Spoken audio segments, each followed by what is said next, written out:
Un moine qui fait de l'autostop, un vélo, une route sombre la nuit, et puis un fantôme. La Fabrique Audio présente La Petite Histoire.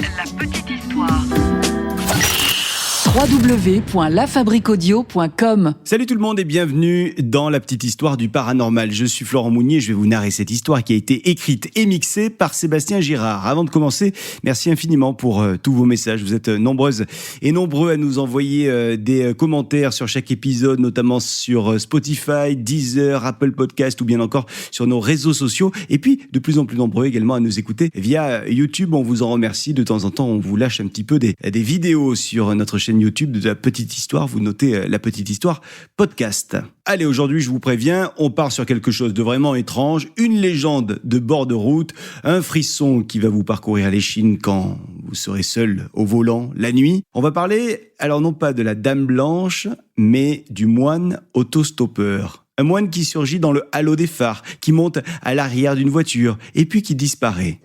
La vraie question n'est pas qui je suis, mais plutôt où je suis. Nous sommes en avril 1982, en Vendée. Pas d'internet à l'époque, pas de réseaux sociaux non plus, pas de chaîne d'infos en continu. Et pourtant, un bouche à oreille qui va s'emballer. Ce jour-là, le journal Ouest France publie un premier article. Un article qui interpelle. Dans cet article, il est question de gendarmes qui recevraient des appels. Plusieurs appels. Beaucoup trop d'appels pour que ce soit juste une coïncidence. Et au bout du fil, on raconte toujours la même histoire. Toujours les mêmes détails sont donnés. Celles et ceux qui appellent raconteraient en effet qu'ils ont roulé la nuit, seuls, dans leur voiture, sur une petite route de campagne et que soudain, au bord de la route, ils auraient vu un homme faire du stop. Les témoins appelant la police pour donner cette information continuent dans les détails. Cet homme ne serait pas n'importe quel homme puisqu'il s'agirait d'un moine, selon eux. Un moine qui porterait une bure sombre, un capuchon ainsi qu'une croix autour de son cou. Alors un homme d'église, à cette époque en tout cas, ça inspire la confiance. Donc, les automobilistes s'arrêtent. Ils lui ouvrent la portière de la voiture. L'homme, le moine donc, monte à l'arrière de la voiture, sans un mot.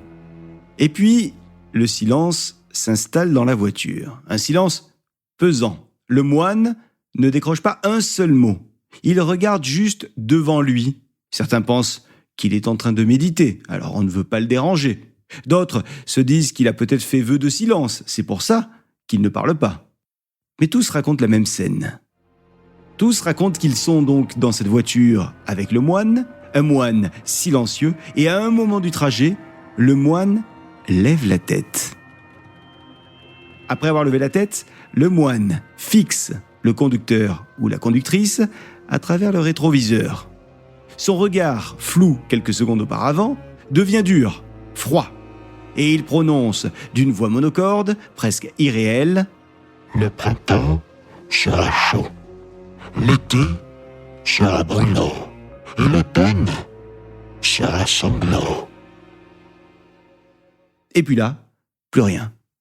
Le moine disparaît. Ouais, littéralement, plus personne sur la banquette arrière, rien. Le conducteur se retrouve seul, glacé d'effroi, incapable de comprendre ce qui vient de se passer.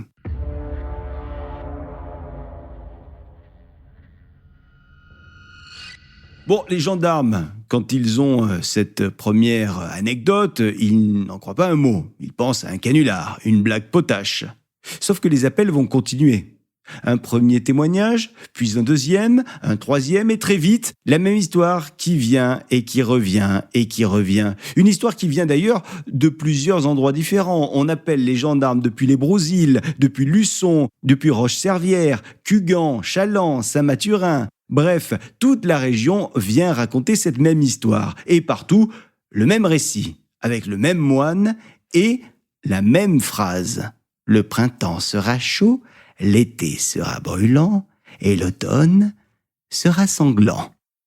Alors, ce qui rend l'histoire encore plus troublante, c'est qu'à l'époque, en 1982, personne ne peut lancer un canular à grande échelle, en tout cas pas grand monde, parce qu'il n'y a pas de Facebook, pas de forum, pas de SMS. Alors, comment expliquer que des gens, dans des villages différents, se soient mis à raconter exactement la même histoire et au même moment ? Bon, l'affaire, en tout cas, elle a pris de l'ampleur. Et une enquête a été lancée. Des articles commencent à paraître dans Ouest France à plusieurs reprises. Le premier étant daté du 24 mai 1982, selon les archives. La police, rapidement, met la main sur 2 moines. 2 moines qui correspondent un petit peu aux descriptions qui ont été faites. Pourquoi ? Parce qu'il y en a un qui fait régulièrement du stop pour aller chez des fidèles et l'autre qui circule à vélo régulièrement. Alors on se dit que c'est peut-être eux, les fameux personnages bizarres qui grimpent dans les voitures, les espèces de fantômes.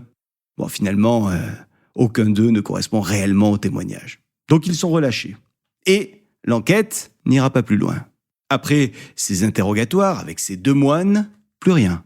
Le silence absolu. Plus d'appels d'ailleurs, plus de moines, plus de phrases prophétiques, plus rien.